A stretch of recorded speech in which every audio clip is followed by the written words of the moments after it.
Good morning, faithful listeners. You have tuned in to the P40 Ministries podcast, the one place where you can get a daily explanatory Bible reading to start your day strong. This is your host, Jen, bringing you a brand new episode out of Matthew.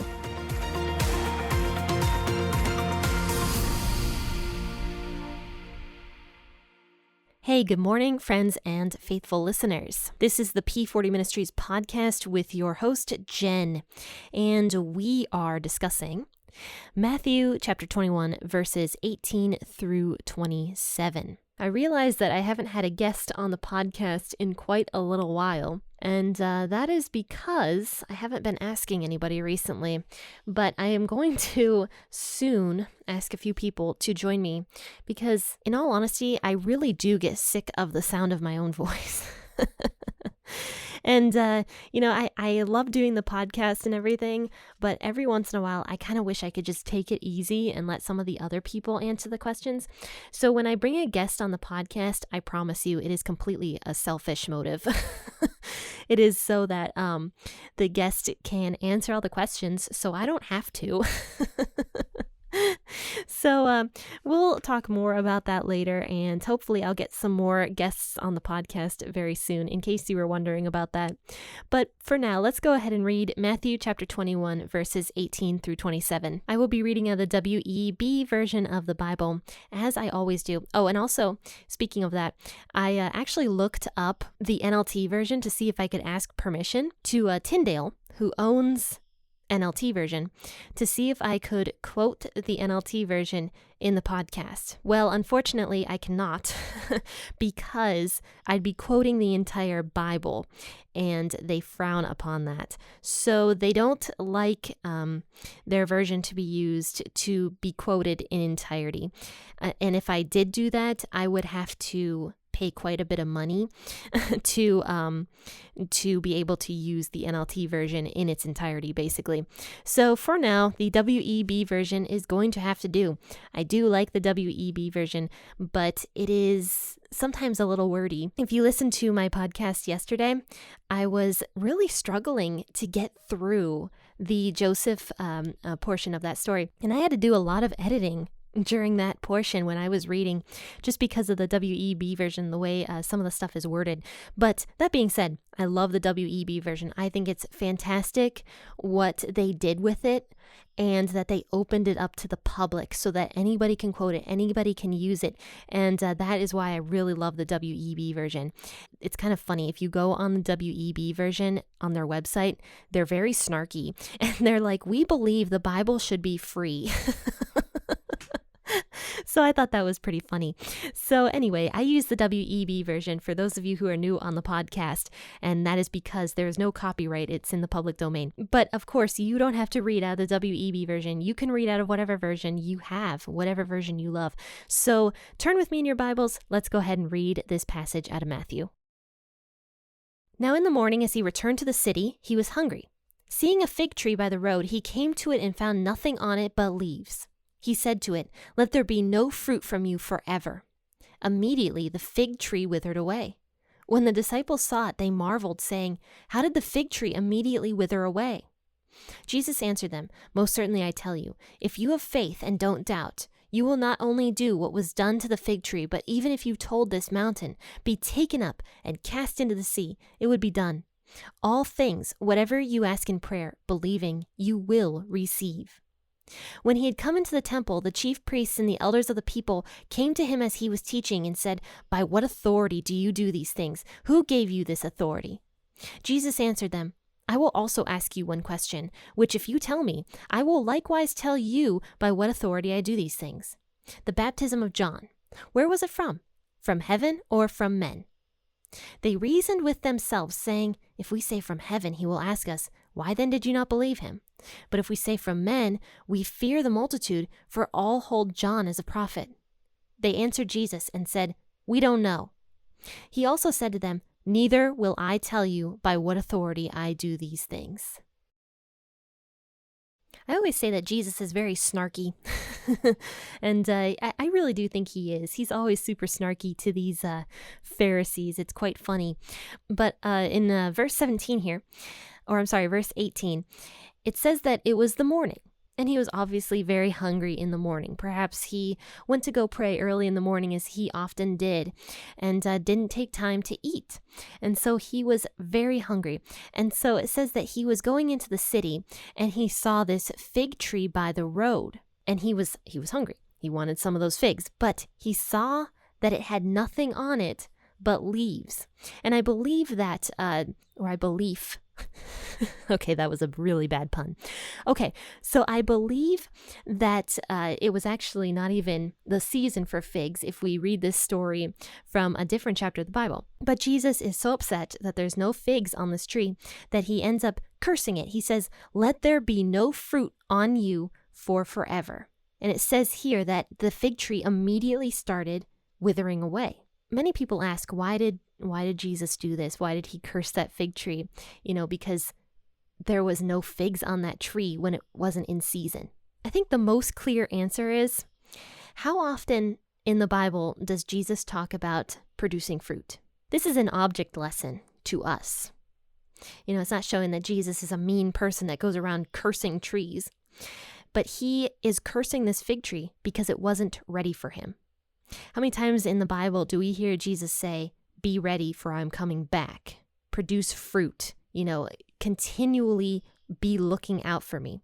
And yet this fig tree had no figs on it. It was an object lesson to us that the people who do not produce fruit are going to be cursed. We have seen so many parables about Jesus talking about producing fruit, and how in the end times when he comes back, those who did not produce fruit but claimed that they were Christians are going to be thrown into the fire because they weren't actually Christians. It says in the Bible that not everyone who says, "Lord, Lord," is going to enter into the kingdom of heaven. That was a verse from, was it Matthew 7 we talked about? It's a verse explaining that even though you might know who God is, if you don't believe you need him, if you are not ready for him when he comes back, if you produce absolutely no fruit, but claim to be a Christian, and that's as far as your faith goes, is just understanding that there is a God somewhere out there, then you're a cursed person. Unfortunately, that is just the case. Jesus warns about this over and over and over. Make sure that your faith runs deep, not just a simplistic belief that there might be a God somewhere, but it has to be a faith that produces something. And Jesus doesn't care how much you really produce. He's even talked about that in some of the parables. He was talking about the man with the talents and how one person only had a couple talents and produced only a couple more talents. God doesn't care how much you produce, but there has to be some growth. You have to be taking steps in the correct direction. It has to be a faith that runs deeper than just the preliminary thought, "Oh, there might be a God," because that's not really faith. I actually just looked up the definition of faith online, and it actually says here, faith is specifically a firm belief based upon confidence in the authority and veracity of another, rather than upon one's own knowledge, reason, or judgment, earnest and trustful confidence.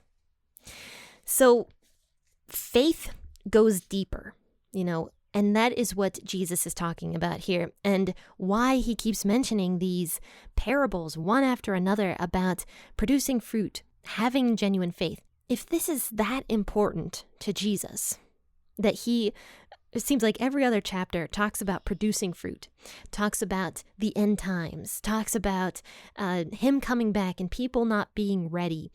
If that is so important to Jesus that he continually shows us these object lessons and parables over and over and over, we need to take that to heart. Understand that there is something more to this. So when Jesus curses this fig tree, it's an object lesson once again, almost showing a parable living, that the people who do not produce fruit, the people who are not ready for Jesus when he comes for them, are going to be cursed just like this fig tree, unfortunately. And that is the sad truth.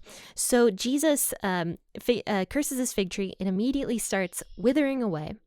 I believe there's another chapter in the Bible that talks about the disciples the next day or maybe when they were coming back or something, saw the fig tree completely withered, and they marveled at it. But as usual, Matthew does not give a whole lot of details, and he just says, when the disciples saw it, they marveled at the fig tree, saying, "How did the fig tree immediately wither away?"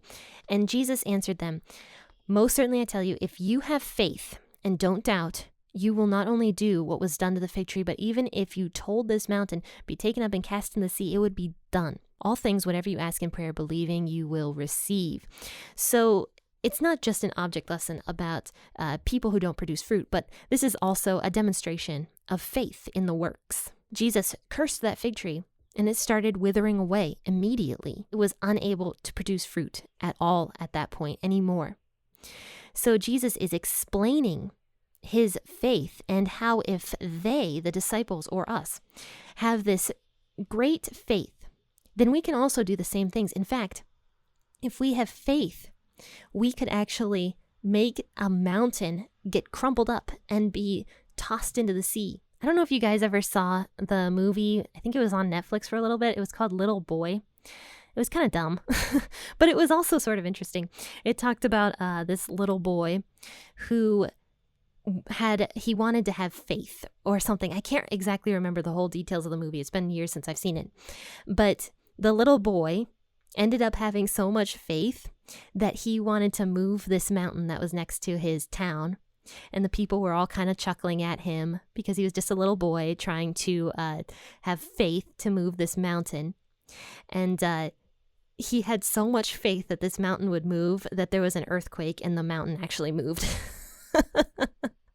So it was kind of a silly movie, and there was almost no really Christian aspect to it. I mean, there was a little bit, but it was just sort of silly. But it kind of, like, to me, sort of brought home the idea of faith like that. You know, the little boy had faith enough to move the mountain so that an earthquake happened. When Jesus talks about it like this, you know, nothing is impossible. Really. And Jesus talks about nothing being impossible with God. So if you had that amount of faith, and if it lined up with God's will, of course, you could do anything because you have the Spirit of God inside of you. Like I said, though, it has to line up with God's will. That is the one thing that I think a lot of people don't quite understand, is that nothing is impossible for them. But if we're doing stuff for our own personal gain, as James talks about, then a lot of times the things we ask for, no matter how much faith we have, are just not going to happen. We have to make sure our motives are correct. We have to make sure that it lines up with God's will. Then God's Spirit will be with us, and nothing will be impossible, because nothing is impossible with God. So James talks about a little bit, sorry, I'm sort of going off on a lot of different tangents today, but there's a verse in James that talks about if you are asking but you don't receive, then there is a motive that is incorrect. And so we have to have those correct motives. Obviously, Jesus knows his Father very, very well. He knows exactly what's in line with God's will. He is not as humans. So he was able to do these things because they were always in line with God's will. All these object lessons Jesus was showing us, his power, his faith, all of these things were meant to teach his disciples and to teach us. So everything Jesus did was in line with God's will. So obviously his disciples are marveling over this thing that Jesus just did about the fig tree, and Jesus teaches them about pure faith. Now, after this, they go into the temple, and the chief priests are there, of course, again. And, it's just fascinating how unafraid Jesus was of the Pharisees, because the day before, he's going into the temple and driving out the people who were selling in the temple. By the world standards, Jesus should have been afraid of the Pharisees. They had enough power to kill him. They had a lot of power. They were kind of like the leaders back then. They were the religious leaders.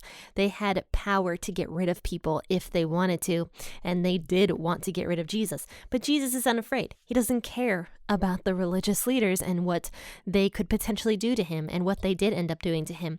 In fact, he knew they were going to do it, and still he was sitting in the temple, still preaching out in the open where they could just come and arrest him at any minute. But he is sitting in the temple teaching, and the chief priests and the elders come up to him, and they're basically like, who gave you the authority to do these things? Like, what an absurd question to ask Jesus. Looking at that now, we think that that's an absurd question. Back then, they were so insanely jealous of him that they're saying, who gave you the authority to come into this temple and teach these people? So Jesus, being as snarky as he is, he says to them, I will answer your question if you answer my question. And he's like, so the baptism of John, so John the Baptist, he says, where was it from? Was it from heaven or was it from man? This is a perfect question to ask these Pharisees. Jesus always had the right answer. He always knew what to say. And the Pharisees, they kind of huddle together. They're like, well, we can't exactly say that John the Baptist's baptism was from heaven because he's going to ask us, why didn't you believe him then?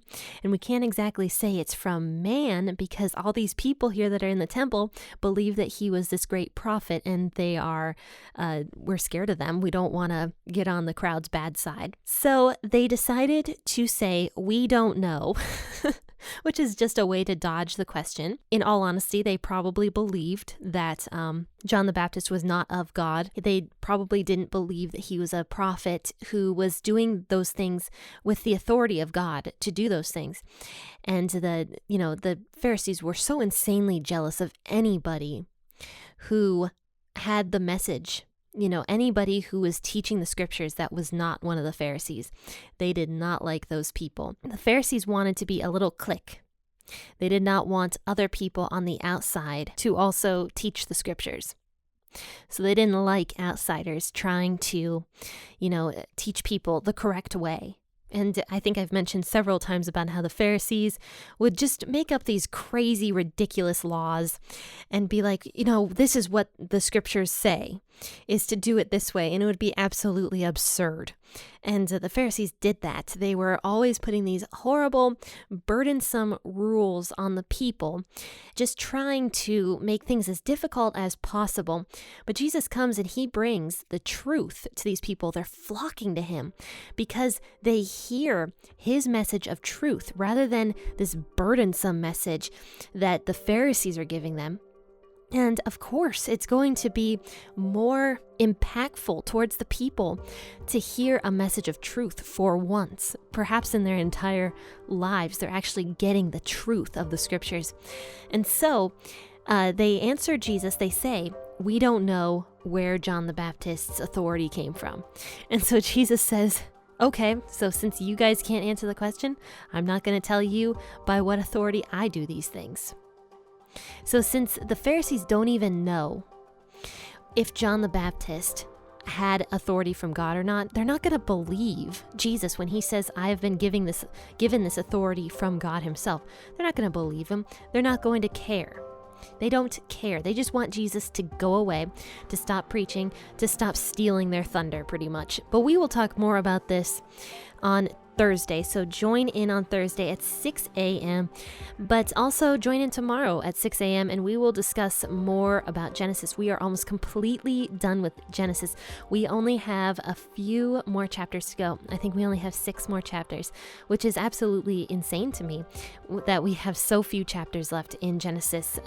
So we are going to be starting season 2 of the P40 Ministries podcast pretty soon. As soon as I finish Genesis, we will be in season 2 and we will be in Exodus at that point. So I'm gonna go with the seasons based on the Old Testament. So every time that I go through an Old Testament book, unless we get to the little ones, I'll probably have a season change. So that will be a lot of fun. Share the podcast with your friends and family members. Share it on your social media platforms. Let people know it exists. Your word of mouth and your sharing it is how the P40 Ministries podcast is going to get found. So I appreciate every single person on here that is listening in, that is sharing it with your friends and neighbors who are around you. Thank you so much. Keep up the great work. Continue spreading the gospel. And have a wonderful rest of your day. God bless and happy listening.